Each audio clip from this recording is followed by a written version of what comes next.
اپنی زندگی میں پہلی بار وہ اس لمحے سے آشنا ہوا تھا جسے اس کا باپ کہا گیا تھا۔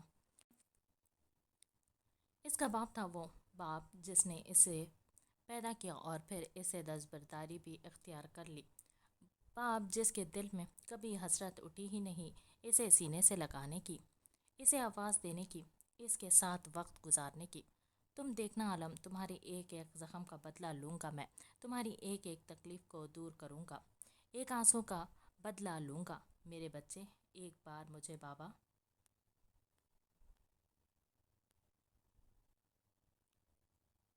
کہہ کر تو پکارو۔ اس کے ہاتھوں کو ہاتھوں میں لیے وہ عالم کی ہری آنکھوں سے بہتے آنسوؤں کو دیکھتے ان کو صاف کرتے کہہ رہا تھا، پاپا۔ عالم کے منہ سے لفظ ادا ہوئے تھے۔ اشل اور اربد کھلکھلا کر ہنسے تھے۔ ہنسا تو عالم بھی تھا، خود پر، اپنے ہونے پر، اپنے وجود پر۔ ہاشم مہتاب پلٹا تھا اور ایک ایک مکہ دونوں کے جبڑوں پر جڑ دیا تھا۔ تم دونوں کو کیا لگتا ہے کہ میں تم دونوں کو اتنی آسانی سے موت دے دوں گا؟ نہیں اشل سفیر، تمہاری بیوی نے جو کیا اس کا بدلہ تم 1000 بار مرو گے تب بھی پورا نہیں ہوگا۔ اس نے مجھ پر گولی چلائی۔ اشل سفیر، ہاشم مہتاب پر گولی؟ وہ پھنکارا تھا اور پے در پہ اس کے منہ پر تھپڑ مارنے لگا تھا۔ واصف چپ چاپ کھڑا دیکھ رہا تھا ہاشم مہتاب کی طرف۔ اس نے ایک بار بھی واصف کی طرف قدم نہیں بڑھائے تھے، اسے سراہا نہیں تھا، اسے سینے سے نہیں لگایا تھا۔ کیا اس کا وجود ہاشم مہتاب کی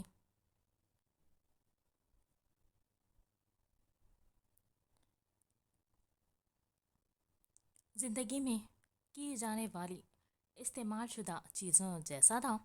ہاں، وہ ہاشم مہتاب کا غلام تھا اور غلام کبھی منہ نہیں کھولتا، ظالم ظلم سہتا ہے اور برداشت کرتا ہے۔ آج اس کا باپ ہوتا تو وہ بھی ہاشم کی طرح سب سے پہلے اپنے بیٹے سے ملتا، اسے چومتا، اس پر رشک کرتا، مگر وہ تو لاوارث تھا، وہ تو غلام تھا، ہاشم مہتاب کا غلام۔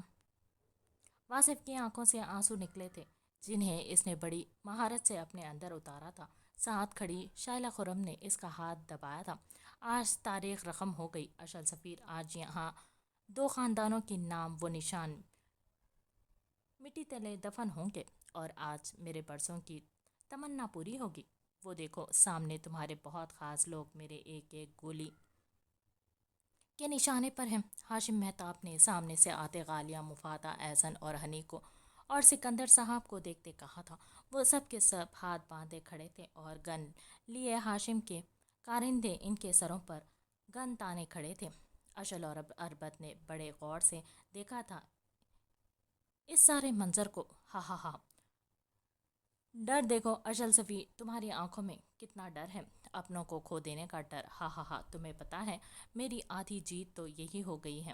کل تک مجھے لگتا تھا کہ یہ سب میرا بیٹا کرے گا، مگر آج واصف نے یہ سب کر کے ثابت کر دیا ہے کہ وہ میرا پالتو کتا ہے۔ ہا ہا ہا، اور میرے شیر بیٹے کا بھی۔ کہتے اس نے ٹھوکر ماری تھی کرسی کو۔ اشل کی کرسی اچھل کر نیچے گری تھی۔ پاپا، میری ماں کا نام صبا تھا۔ بہت دور کھائیوں سے ہوتی ہوئی آواز گونجی تھی کمرے میں، ہر طرف سناٹا چھا گیا تھا۔ پہلی بار وہاں موجود ہر شخص نے عالم کی آنکھوں میں اترے درد کے اس کے کرچیوں کو محسوس کیا تھا۔ اس کی آواز زلزلوں جیسی تھی۔ پورے کمرے میں پن ڈراپ سائلنس ہوا تھا۔ ہاشم مہتاب نے پیچھے مڑ کر دیکھا تھا عالم کو۔ عالم، وہ میں؟ اس کا ایک دم سے کیے جانے والے سوال پر ہاشم گڑبڑا گیا تھا۔ ہاں، وہ تو میری ماں کا نام تھا عالم۔ واصف نے گن دور پھینکتے تلخ ہنسی ہنستے کہا تھا۔ یہ تم کیا کہہ رہے ہو واصف؟ ہاشم گھوم کر کبھی عالم کو دیکھتا تو کبھی واصف کو۔ پاپا، میں واصف کا سگا بھائی کیسے ہو سکتا ہوں جبکہ میرا ڈی این اے آپ سے ملتا ہے اور واصف کا صبا آنٹی سے؟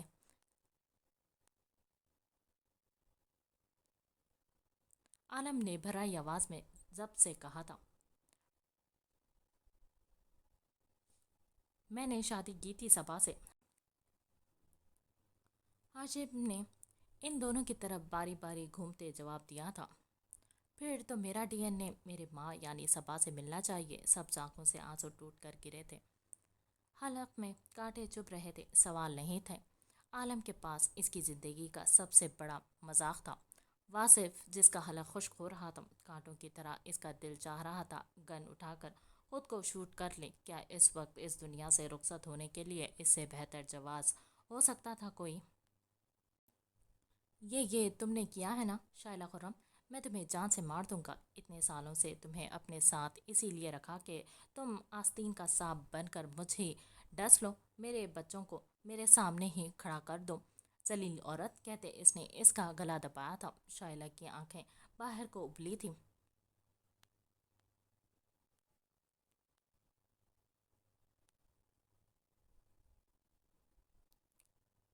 یہ میں نے کیا ہے؟ کمرے سے ابتسام نے نکلتے سرخ فائلز لہرائی تھی۔ ہاشم نے اس کی طرف دیکھا تھا۔